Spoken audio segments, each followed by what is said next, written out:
Olá, bom dia! Um feliz despertar com Deus, a você com a graça e a paz de Jesus. Vamos ao nosso estudo de hoje, em nossa jornada bíblica, 1 Crônicas, capítulo 22. Neste capítulo temos o tema Dê o melhor para o Senhor Deus. Vamos conhecer os ensinamentos, as lições que Deus traz para nós neste capítulo, dando sequência em nossos estudos. Vivemos em uma sociedade cada vez mais consumista, onde os desejos pessoais falam mais alto que até mesmo os princípios morais e divinos, e onde os planos de Deus são desconsiderados. Por que é fundamental que estejamos em alerta para não cair nessa armadilha de Satanás? Como podemos viver uma vida com propósitos e aprovada por Deus? Como alcançar o verdadeiro sucesso nesta passageira vida aqui neste mundo? Vamos conhecer mais um exemplo de Davi para nós no capítulo de hoje e neste estudo detalhado dentro deste aspecto. 1 Crônicas 22 foca na preparação de Davi para a construção do templo de Deus, um projeto que ele não realizaria pessoalmente, mas conforme revelado por Deus, seria confiado ao seu filho Salomão. Os temas principais incluem a obediência à vontade de Deus, a importância do planejamento e a transição de liderança. A dedicação de Davi em construir um templo para o Senhor foi um profundo desejo do seu coração, motivado por sua devoção a Deus. Um aspecto central do capítulo é a exortação de Davi a Salomão e aos líderes de Israel. Davi encoraja Salomão a ser ousado e corajoso e também a guardar as leis de Deus para ter sucesso na construção do templo e também em seu reinado. Isso ensina-nos sobre a responsabilidade dos líderes em preparar as gerações futuras e garantir a continuidade do trabalho de Deus. Vamos aos ensinamentos especiais deste capítulo 22. Aqui é só um resumo, só a introdução. Convido você neste momento para permanecer comigo neste estudo detalhado. Deixe o seu like, compartilhe o seu comentário, o que chamou a sua atenção. E se você ainda não é inscrito, inscreva-se. Vamos à análise dos textos. Verso 1. Esta observação de Davi marca uma virada na história do santuário. Se a arca permanecesse em Kiriat Jearim e o tabernáculo de Moisés em Nob e Gibeão, impossível seria continuar havendo adoração da maneira ideal.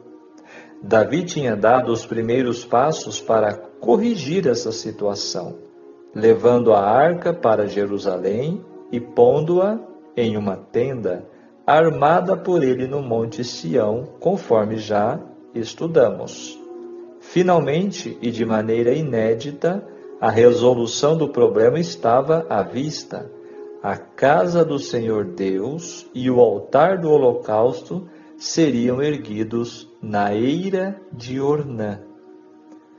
Verso 2 e 3, o fato de Davi não ter podido construir o templo não o impediu de providenciar materiais de construção para o uso dos artífices de Salomão.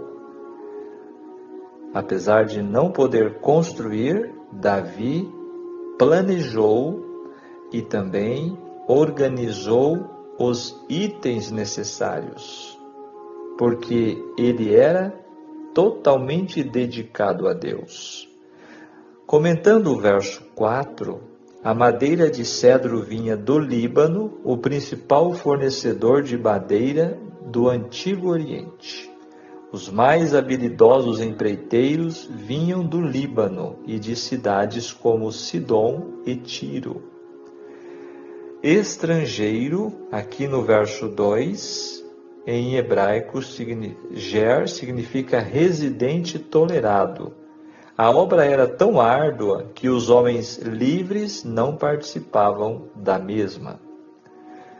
No verso 5, destaca que Salomão era moço e tenro. Ele ainda não tinha experiência, era muito jovem. Por isso, Davi precisou dar todo esse suporte. Salomão nasceu mais ou menos no meio do reinado de Davi. Ele reinou com seu pai por cerca de 2 anos. Como Davi estava começando a juntar materiais da construção para o templo, Salomão não devia ter mais do que 18 anos. Precisamente por Salomão ser tão moço e tenro, Davi achou necessário guiá-lo, orientá-lo. Versos 8 e 9, comparando 1 Reis, capítulo 5, verso 3, Salomão explica que Davi estava ocupado demais com as guerras.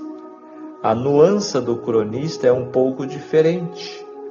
Não somente que as guerras ocupavam tão grande parte de seu tempo, mas que Davi, em algum sentido, era contaminado por elas, por conta do derramamento de sangue.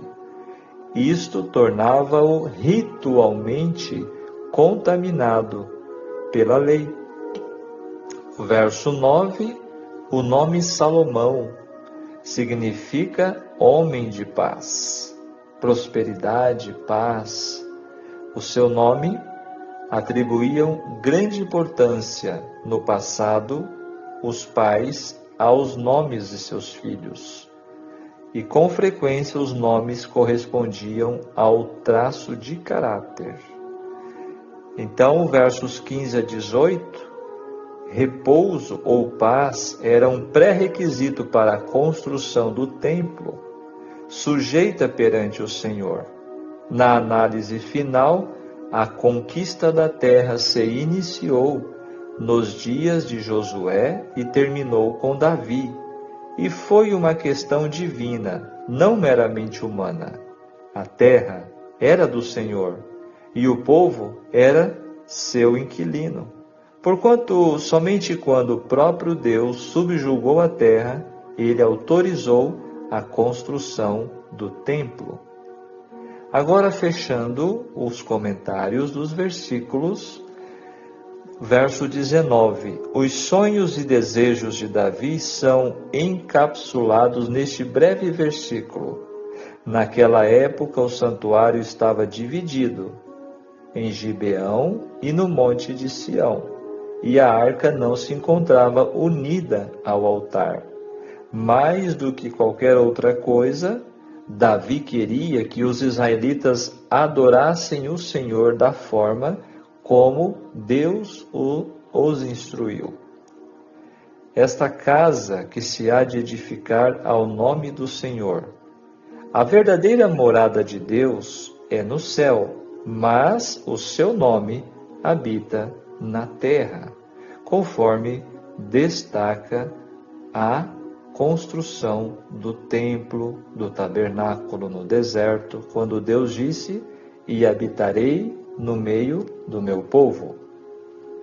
Agora, o livro Patriarcas e Profetas, descrevendo este contexto deste capítulo, nos diz o seguinte: desde o início, mesmo no reinado de Davi, um dos seus mais acariciados planos fora construir um templo ao Senhor.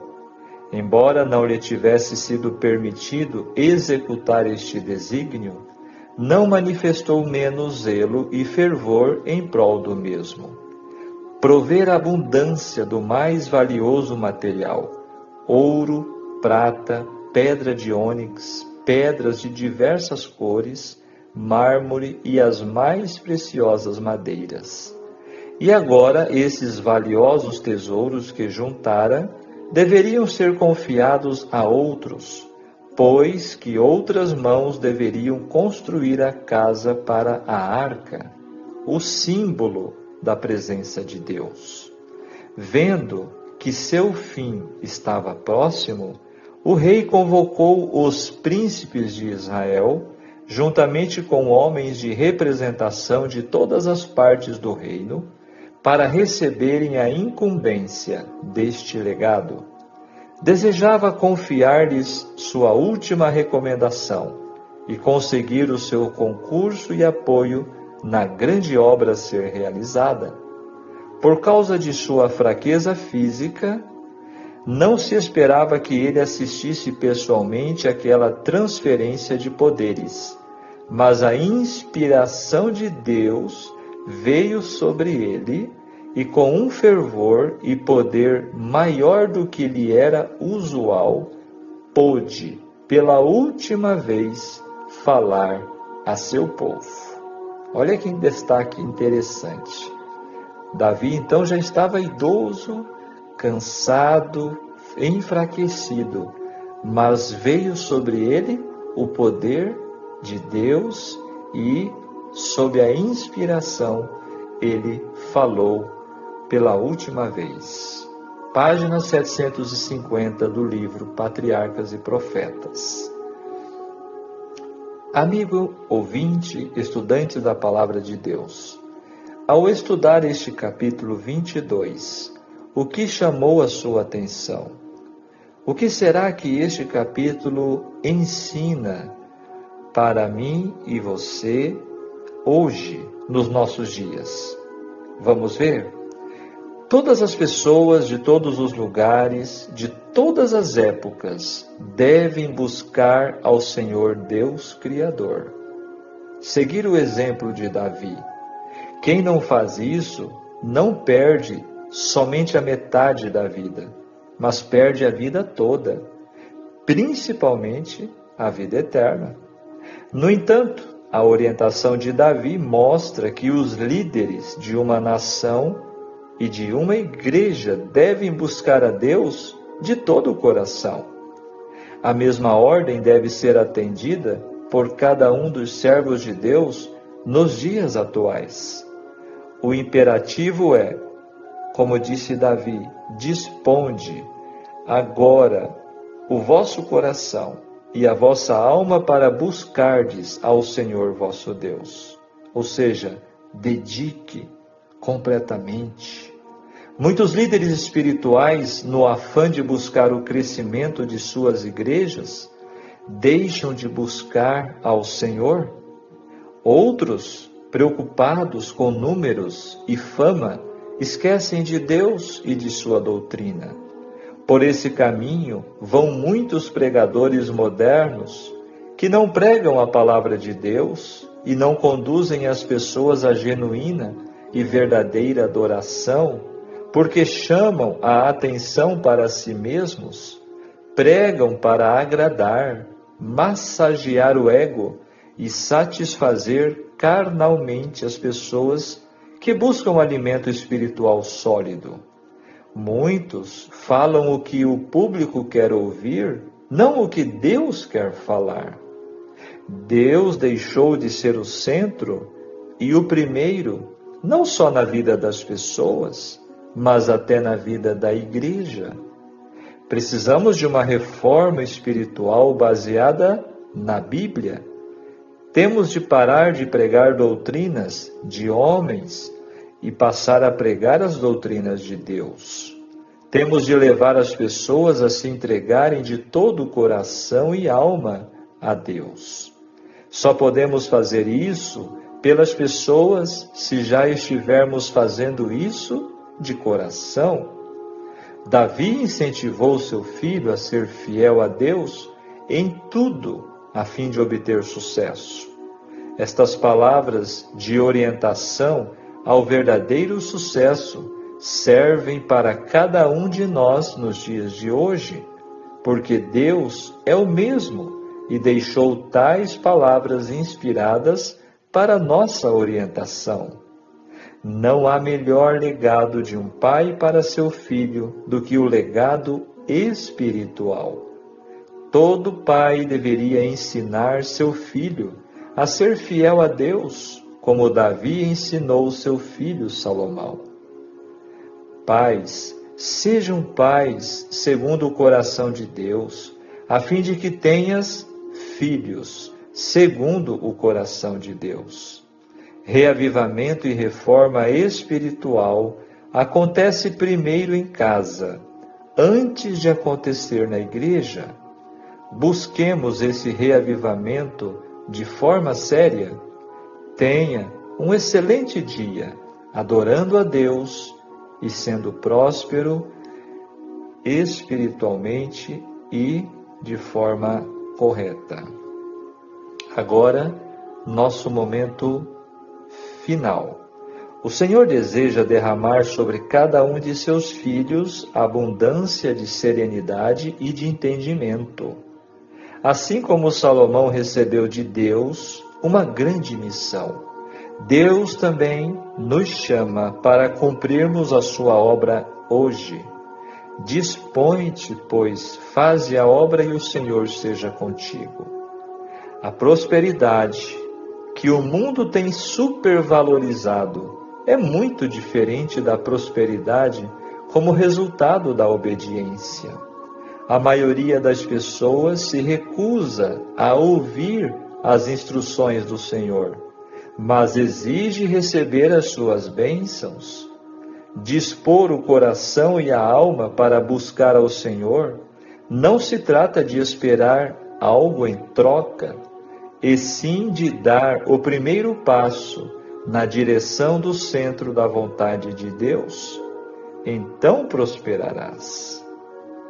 Fato é que o mundo carece de pessoas serenas e prudentes que, na teoria e principalmente na prática, revelem a glória de Deus.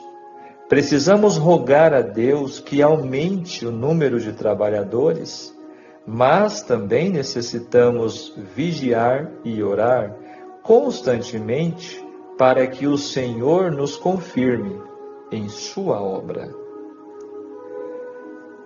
Meus amados, não é tempo de brincar de ser cristão. É tempo de uma entrega genuína, autêntica. É tempo de penoso trabalho, em favor dos que estão ao nosso redor perecendo.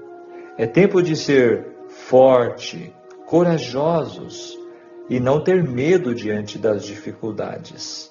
É tempo de buscar ao Senhor de todo o nosso coração e renunciar tudo aquilo que tem nos afastado dele. Então, Ele nos acrescentará dia após dia os que serão salvos e conservará o nosso galardão. Que a nossa vida seja verdadeiramente santuário de Deus, porque o santuário de Deus, que sois vós, é sagrado, escreveu o grande apóstolo Paulo em 1 Coríntios, capítulo 3, verso 17. Vigiemos e oremos. Amém? Olha, capítulo 22, com seus ensinamentos preciosos, com ênfase à entrega de nosso coração a Deus. E o pensamento do dia: você será bem-sucedido enquanto seguir a direção e cumprir as determinações que o Eterno deu. Este é o pensamento do dia. Que Deus nos abençoe para que possamos colocar em prática estes ensinamentos recebidos no estudo de hoje. Amém? Vamos orar. Vamos falar com Deus agora. Maravilhoso Deus e querido Pai Celestial, santificado seja teu nome, aqui na terra como no céu. Graças te damos, Pai, pelo dom precioso da vida, por teu maravilhoso amor e cuidado por nós. Obrigado, Senhor, por mais este capítulo que estudamos em sua palavra e pelos ensinamentos que recebemos. Queira nos ajudar em nossas lutas, em nossas provações. Nos dê, Senhor, o batismo do teu Espírito Santo cada dia e guia-nos pelo teu caminho, assim como guiaste Davi, como guiaste Salomão e teus servos no passado. Te rogo em nome de Jesus. Amém. Ok? Que Deus te abençoe, que Deus te guarde. Tenha um ótimo dia, com a presença, com a paz de nosso Senhor Jesus. Até o nosso próximo encontro, estudando a Palavra de Deus. Tchau, tchau.